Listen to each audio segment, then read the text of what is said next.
ప్రభు యొక్క బలలో మనం పాల్గొనుటకు వీలుగా దేవుని వాక్యములో నుండి అపోస్తల కార్యములు 13వ అధ్యాయము, అపోస్తల కార్యములు 13వ అధ్యాయము 22వ వచనము మనమందరం కలిసి చదువుకుందామండి. అపోస్తల కార్యములు 13వ అధ్యాయము 22వ వచనము బైబిల్ కలిగినటువంటి వారు చదవగలిగినటువంటి వారు నాతో పాటు ఈ భాగంలో స్పష్టంగా చదవలసిందిగా ప్రేమతో మనవి చేస్తూ ఉన్నాను. తరువాత అతనిని తొలగించి దావీదును వారికి రాజుగా ఏర్పరచెను.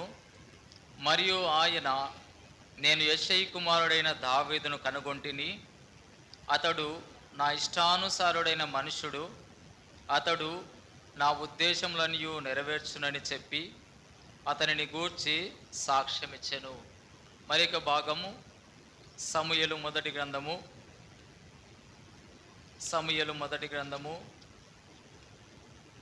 16వ అధ్యాయము, సమూయేలు మొదటి గ్రంథము 16వ అధ్యాయము 11, 12వ వచనం, 2 వచనాలు కలిసి చదువుకుందామండి. సమూయేలు మొదటి గ్రంథం 16వ అధ్యాయము 11, 12వ వచనం, 2 వచనాలు కలిసి చదువుకుందాం.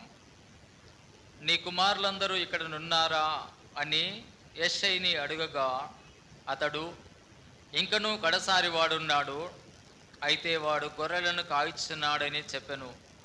అందుకు సమూయేలు, నీవు వాని పిలువనంపించుము, అతడిక్కడికి వచ్చు వరకు మనము కూర్చుందామని యెషయితో చెప్పగా అతడు వాణ్ణి పిలువనంపించి లోపలికి తోడుకొని వచ్చెను. అతడు ఎర్రని వాడును, చక్కని నేత్రములు గలవాడును, చూచుటకు సుందరమైన వాడునైండెను. అతడు రాగానే, నేను కోరుకున్నవాడు ఇతడే, నీవు లేచి వారిని అభిషేకించుమని యెహోవా సెలవీయగా, నేను కోరుకున్నవాడు ఇతడే. ప్రభు సాన్నిధ్యం ఇచ్చిన ప్రార్థన చేసుకుందామండి.